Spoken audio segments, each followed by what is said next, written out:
नमस्कार दोस्तों, डिजिटल गुरुकुल में मैं श्रीकांत आप लोग सबका एक बार फिर से स्वागत करता हूं। दोस्तों आज हम लोग बात करेंगे उत्तर प्रदेश के बारे में और उनसे जुड़े वर्ष 2018 के जितने भी महत्वपूर्ण करंट अफेयर्स बन सकते हैं उसे भी हम लोग इस वीडियो के माध्यम से कवर करेंगे। इस वीडियो को अगर आप लोग अंत तक देखते हैं तो आपके उत्तर प्रदेश से संबंधित करंट अफेयर्स लगभग कंप्लीट हो जाते हैं। तो चलिए दोस्तों देर न करते हुए शुरुआत करते हैं आज के सेशन की। तो सबसे पहले मैप में आप लोग देख सकते हैं ये है उत्तर प्रदेश और आज हम लोग इसी के बारे में बात करेंगे। बेसिक से शुरुआत करेंगे फिर आगे बढ़ेंगे धीरे धीरे। सबसे पहले देखते हैं चीफ मिनिस्टर कौन है। योगी आदित्यनाथ चीफ मिनिस्टर हैं उत्तर प्रदेश के यानी मुख्यमंत्री हैं। इसके अलावा बहुत बार पूछा जाता है उत्तर प्रदेश के डिप्टी सीएम कौन है। तो उत्तर प्रदेश में दो डिप्टी सीएम है, केशव प्रसाद मौर्य और दिनेश शर्मा जी दो डिप्टी सीएम है।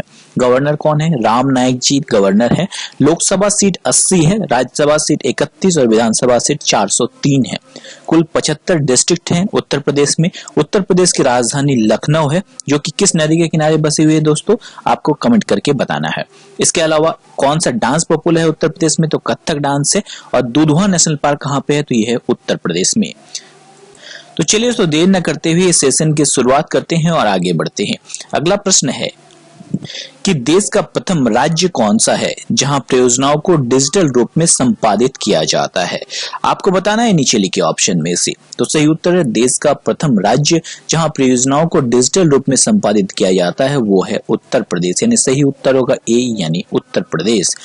उत्तर प्रदेश ऐसा राज्य है जहां परियोजनाओं को डिजिटल रूप में संपादित किया जाता है और इसे संपादित करने के लिए कौन सी प्रक्रिया शुरू की गई है? डिजिटल मित्र नामक डिजिटल सेवा के माध्यम से इसे संपादित किया जाता है उत्तर प्रदेश के द्वारा। इसके अलावा डिजिटल मित्र नामक परियोजना उद्योग बंधु नामक परियोजना के स्थान पे प्रारंभ की गई है। अगला प्रश्न है प्रकाश है तो विकास है नामक मुफ्त घरेलू बिजली कनेक्शन योजना प्रारंभ करने वाला राज्य कौन सा है? तो सही उत्तर है उत्तर प्रदेश सरकार के द्वारा प्रकाश है तो विकास है नामक मुफ्त घरेलू बिजली कनेक्शन योजना की शुरुआत की गई। 2017 में पूर्व प्रधानमंत्री अटल बिहारी वाजपेयी की जयंती के उपलक्ष्य पे उत्तर प्रदेश सरकार ने गरीब नागरिकों हेतु प्रकाश हेतु विकास है नामक मुफ्त जो घरेलू यानी मुफ्त घरेलू कनेक्शन योजना के जो प्रारंभ किया था। इसके अंतर्गत बीपीएल कार्ड धारक नागरिकों या प्रति वर्ष जो है 35,000 से कम आय वाले नागरिकों को 550 के भुगतान पर विद्युत कनेक्शन उपलब्ध कराई जाएगी। नाम याद रखिए प्रकाश है तो विकास है। अगला प्रश्न केंद्र सरकार द्वारा अनुमोदित 3 तलाक विधेयक के मसौदे पर सहमति जारी करने वाला प्रथम राज्य कौन सा है? तो हाल ही में 3 तलाक बहुत चर्चे में रही और इस पे सहमति जाहिर करने वाली पहला जो राज्य है वो है उत्तर प्रदेश।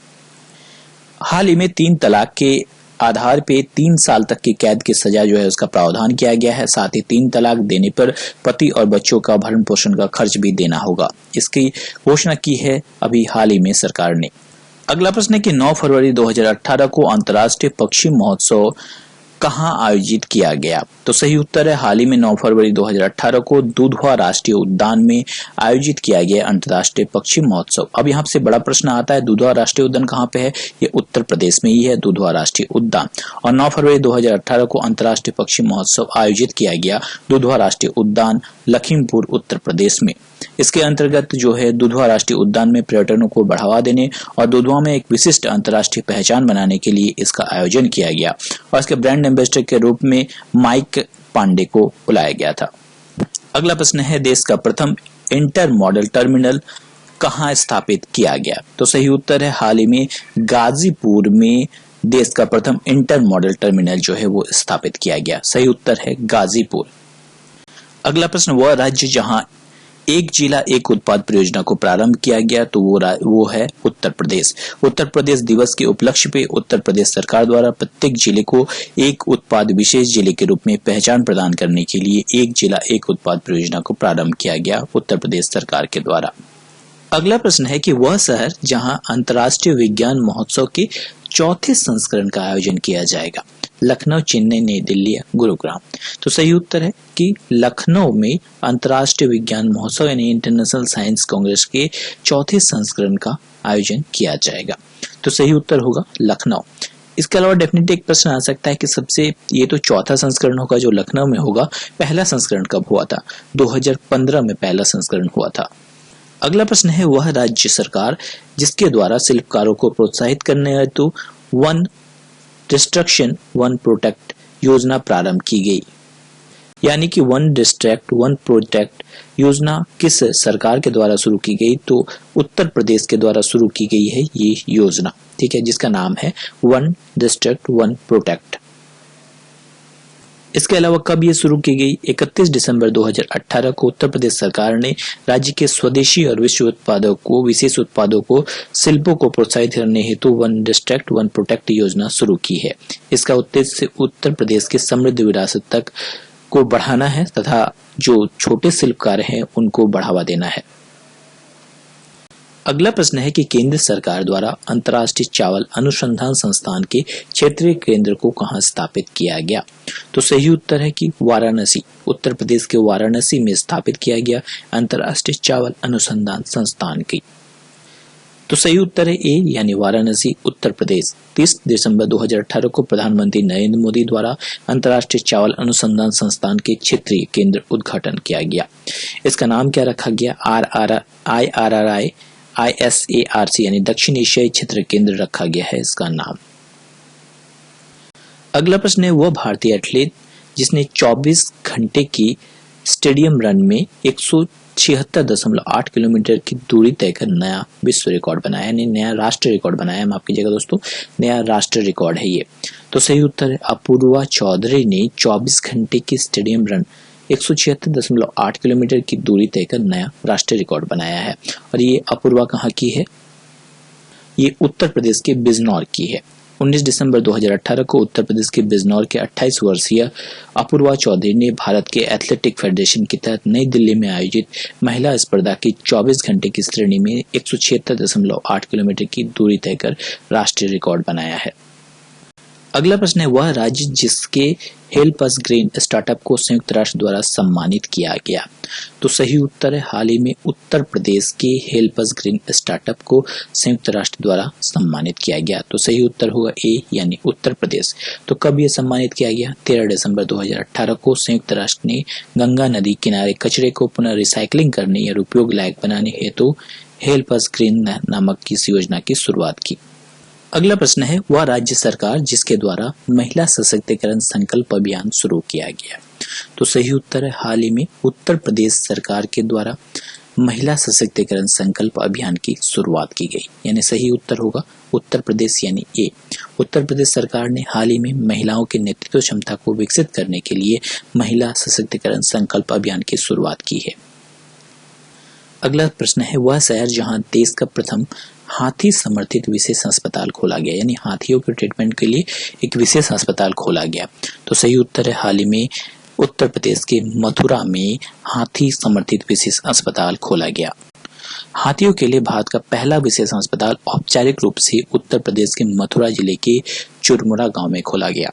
यह सुविधा वन्य SOS द्वारा स्थापित किया गया और इसे खोला गया कहाँ पे? उत्तर प्रदेश के मथुरा में। अगला प्रश्न है वह शहर जहां देश के प्रथम मल्टी मॉडल टर्मिनल को स्थापित किया गया। तो सही उत्तर है हाल ही में वाराणसी में देश के पहले मल्टी मॉडल टर्मिनल को स्थापित किया गया। तो सही उत्तर होगा ए यानी वाराणसी। कब ये किया गया? 13 नवंबर 2018 को नरेंद्र मोदी ने वाराणसी गंगा तट पर देश के प्रथम मल्टी मॉडल टर्मिनल का उद्घाटन किया। अगला प्रश्न है केंद्रीय मंत्रिमंडल द्वारा निम्नलिखित में से हवाई अड्डे को सार्वजनिक निजी भागीदारी के तौर पे संचालित विकसित करने के लिए सहमति प्रदान की है किसने? तो सही उत्तर है हाल ही में लखनऊ और गुवाहाटी, यानी सही उत्तर होगा ए ने हवाई अड्डे को सार्वजनिक निजी भागीदारी के तहत संचालित विकसित करने की सहमति प्रदान की है।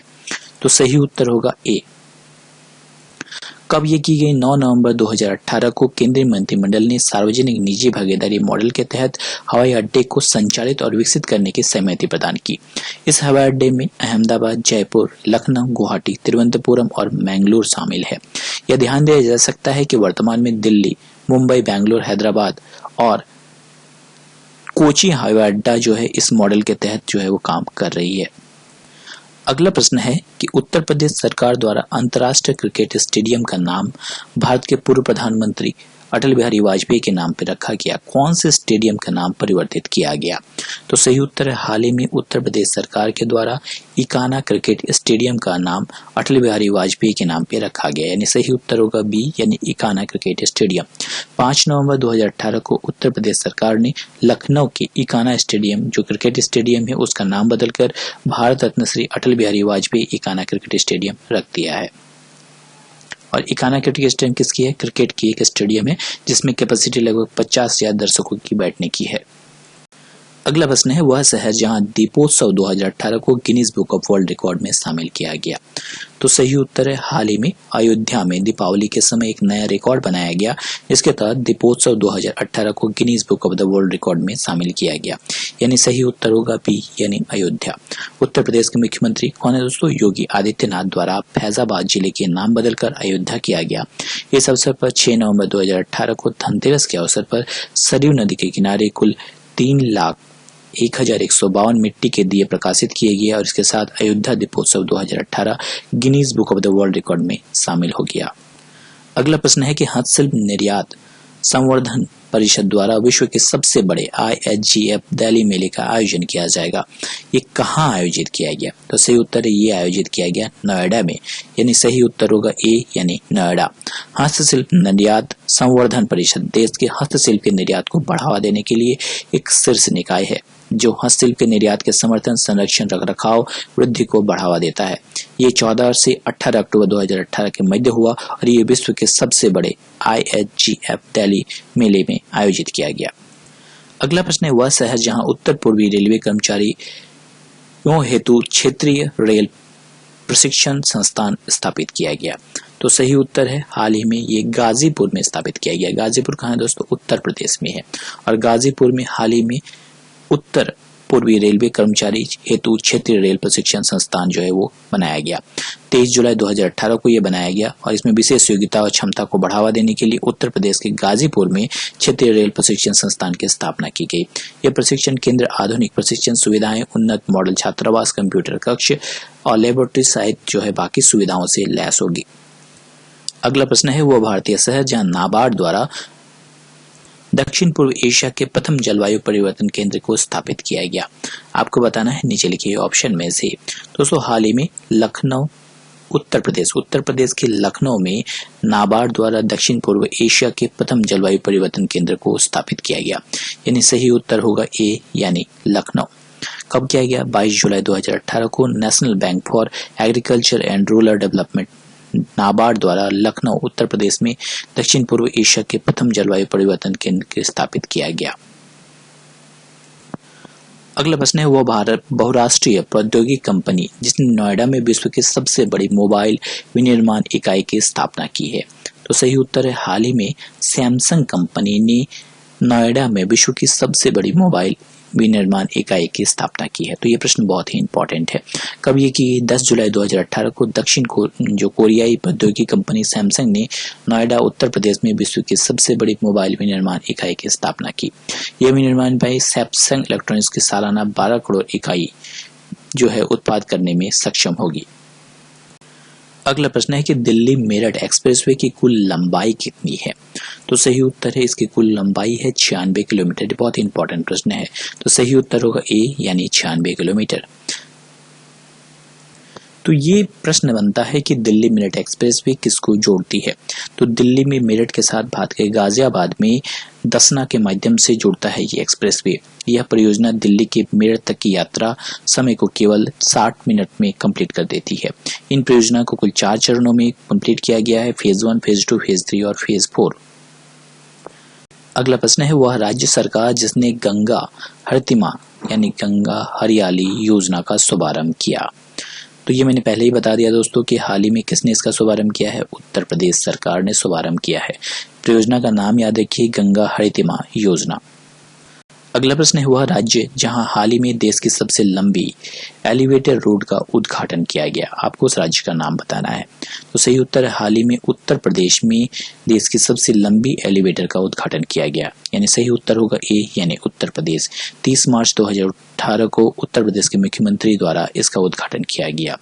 इसमें 6 लेन सड़क और लगभग 10 किलोमीटर की लंबाई के साथ यह भारत की सबसे लंबी एलिवेटर होगी। अगला प्रश्न है कि उत्तर प्रदेश सरकार द्वारा संचालित दस्तक अभियान का मुख्य उद्देश्य क्या है? तो सही उत्तर है दस्तक अभियान का मुख्य उद्देश्य दिमागी बुखार के प्रति लोगों में जागरूकता फैलाना है। यानी जापानी एन्सेफेलाइटिस के बारे में आपने सुना होगा। 12 फरवरी 2018 को उत्तर प्रदेश के स्वास्थ्य मंत्रालय द्वारा जापानी एन्सेफेलाइटिस अथवा दिमागी बुखार के रोकथाम और उपचार के लिए प्रति लोगों को जागरूकता फैलाने के लिए इस दस्तक अभियान की शुरुआत की गई। अगला प्रश्न है कि उत्तर प्रदेश हिंदी संस्थान द्वारा भारत भारती सम्मान 2017 से के लिए किसे चयनित किया गया? तो सही उत्तर है डॉक्टर आनंद प्रकाश दीक्षित को भारत भारती सम्मान 2017 के लिए जो है चयनित किया गया। उत्तर प्रदेश हिंदी संस्थान के द्वारा इसे चयनित किया गया। तो सही उत्तर होगा बी यानी डॉक्टर आनंद प्रकाश दीक्षित। अगला प्रश्न है कि उत्तर प्रदेश सरकार द्वारा पारित यूपी कोका विधेयक का संबंध किससे है? तो सही उत्तर है इसका संबंध है संगठित अपराध से लगाम लगाने के लिए यूपी कोका विधेयक का संबंध है इससे। यानी सही उत्तर होगा बी यानी संगठित अपराध पर लगाम। 27 मार्च 2018 को उत्तर प्रदेश सरकार ने संगठित अपराध पर लगाम के लिए यूपी कोका विधेयक को पारित किया। इसके तहत वसूली, किडनैपिंग, हत्या की कोशिश जैसे अपराध जो है इसके अंतर्गत आएंगे। अगला प्रश्न है कि रस बनारस संस्कृति महोत्सव का आयोजन किया गया, कहाँ किया गया आपको बताना है। तो सही उत्तर है रस बनारस संस्कृति आयोजन किया गया कहाँ पे? वाराणसी में आयोजन किया गया। कब आयोजन किया गया? 22 फरवरी 2018 को इसका आयोजन किया गया। इस महोत्सव में स्वच्छता के प्रति लोगों में जागरूकता फैलाने के लिए इसे आयोजित किया गया वाराणसी में। दोस्तों आज के लिए इतना ही। अगर आप लोगों को मेरा ये वीडियो पसंद आए तो जरूर से जरूर लाइक करना मत भूलिए। साथ ही इस वीडियो को अपने दोस्तों को भी शेयर करें ताकि उनको भी इस वीडियो का फायदा पहुंच पाए। इसका अगला पार्ट मैं जल्दी ही अपलोड कर दूंगा। वीडियो ज्यादा लंबा हो रहा है इस कारण से, और उसका लिंक आपको नीचे डिस्क्रिप्शन बॉक्स में मिल जाएगा। इसके पता आपका आज का क्विज का प्रश्न है कि वह राज्य सरकार जिसने हाल ही में नमामि गंगे जागृति यात्रा के शुभारंभ किया उस राज्य का आपको नाम बताना है।